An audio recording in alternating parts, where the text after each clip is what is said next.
chú đi chú nè kan house leader nè soi tu là tiếng thế soi tu rin đầu xóm ai mà rồi đi man dọc khăn cái soi đó nè who's the deputy speaker soi rai katum lova kan minister zom tak mà rồi đi man khan tlem han soi ve ka du lok ani maya hun chu kan adjust thei tur angai ta ila hey commerce and industry hian kan ngai mo em chu innovation ania innovation challenge te kan siama lo man te po kan buat saya ta chuan zopa ir om atanga ke mani thil siam thiam ve ang chi heng hi ngai san tha kan tia amaro chu zo siam ingai sang ong kan ti rual hian hei puan te parda te po kan han le ya kan han thak zo siamin ato lom lutuka a he khop mai chuwang chuan kan rama kan thil siam chua te hi aman man deuh leka siam chuak tu te point ti dan ngai tu a thale in ka ria a tin hei Dampa bial tu members om tak ularin tluang ne na tangin zo siam chuni lo na ma wa siam moza pani present ka donga kalom khop maya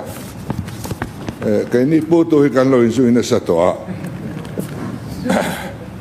pakhatin revolver pakhatin pistol kan pai tre tro hi chuan ang buai na to tu ria azon yang kan zong ani de ber maya buk van ya khuan zan khat chu buai na o me zuk suk te katia pa ho zan thleng noya dai pon ang ko khom mai su katlak pha top to maya kan rum dun khom me kan lo in zu in sa to ni nen hian in ngai na deuh mai kan nia ka kha mi pui hian an rethiam lo mai theya tin asoi khami sil suri Bangladesh lamina tourist center ta na ron manta khumi khu kan border trade mun pui ta na buat sai kan duan ya ma ro chu kong kan han lai do na Dampa sanctuary buffer zone nuaya om anon titlat maya forest hovin so chu kan speaker khongai pu kati boy ni lovin kan house leader pakha zukal to a khulai la na khu en chiangila kan PW minister pokha rem chan na jinila ka lo ting ka lo soma khulai private land bekani I pakhan ma omlo I forest land hi omlo top chu assurance ka pengame a forest ram nilovin sanctuary atang khan boruak mela aba for zone chunga oman titani ama zonga min complain lo khan min complain tharta kan fight atun sang kan fight lot ling to kan buai na kha kan ching fel to poisa po kan da fel to chuwang chuan khulai khwanin khulai khu Mizoram ko chwa poimo silchar lama buai po kan cha khai kan lak lu na tur poimo tak alan ni thuai don ni ti kha kan soi du tin power lama hian poisa kan mu re reng hi tangkai takhian mang thini lang chuan tun din hu kan thlen karing lova kan hun tiam nga le chan ve kha ari to kan soi tang ti lo do na mi soi zo ti lo ngo ale tun ma khan RGCVY kha lo chu ka poisa tam tham tak khania kan that pui lo ni kan ti ching pen ani adik chia chuan za somriat vel kha material component ania nan tho ma havin khabil kha pe kan nia kaminu kan thok thadu ta lawa terminate kan chak ta jak zaka voina kan member tam takhian in she phalowang khang lai hun kha khati lai khan PSC chairman kan nia kan buai pui ber ani apoi hi khati ma ka uya ten chuba ka power department hi Mizorama department upatak ani kum khata menga wat khat po ati chuak ngai lo ani tuna kan din mun kan en hianin chuba ka tun malama power project kan hanti kha kan commission atanga kumrei lo te khan man tla lo abandon project pakwa vel nin ka ria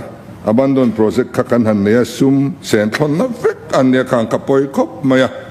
tin kan bairabi thermal project te ngei po ti khuan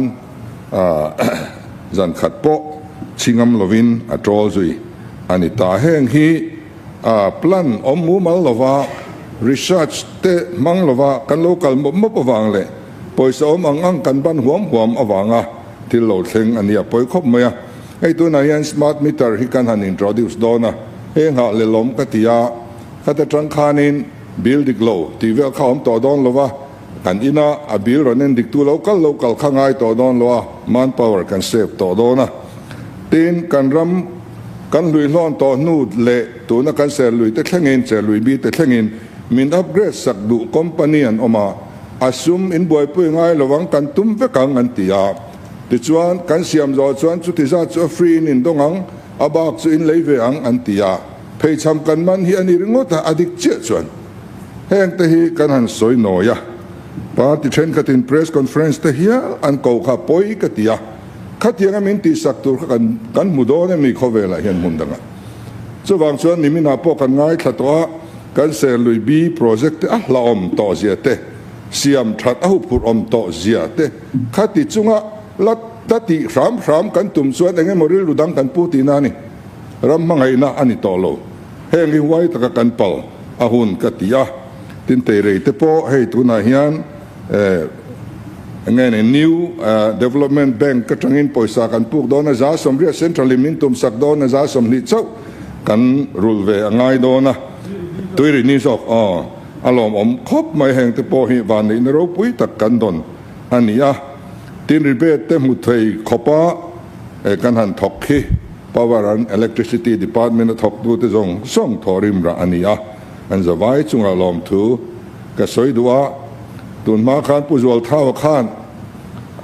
opposition le ruling here ran na chu te lom karin alo thima eu anti son opposition ania an ngoi mak ki son ruling an ne thina tin drone kan ma mo khop mai emi ke bulzan na turin he han ti chana a video te kalo ena etia drone na tanga kan zam thei hi chuan muala achuka chowa khatia thingki te ngai to lo le ban phun tru ngai to lo khan ti khanin akal mai dona eco friendly mai hi chumi chu atam zok kan mamoin ka ria emi chungcha nga hianin department poronin sum lo selang kadua tin kan opposition leader khan in printing and stationery te IPR te nen han ti koble ti kha ti koble ti khan thil dang lam va kam don lo an thun na ngai vek an thu don eng ma buai om lo finance le taxation po pakhata kan da khoma anom ngai thapin anom chu tiang zelin LED le RD te po pakhatan omanga an thun na son don chuang lo an function ngai an function don kan do na chun chu secretariat level a manpower kan save thei don in country ni kha ani ber zoka chu wang chuanin emi tuna keima chan ho kha chu kariak don lova khami chin toy te kha huna chep to boka han soi ve lop kha tha in ka ria he demand hi pas pui karon ngen bok ani e kalome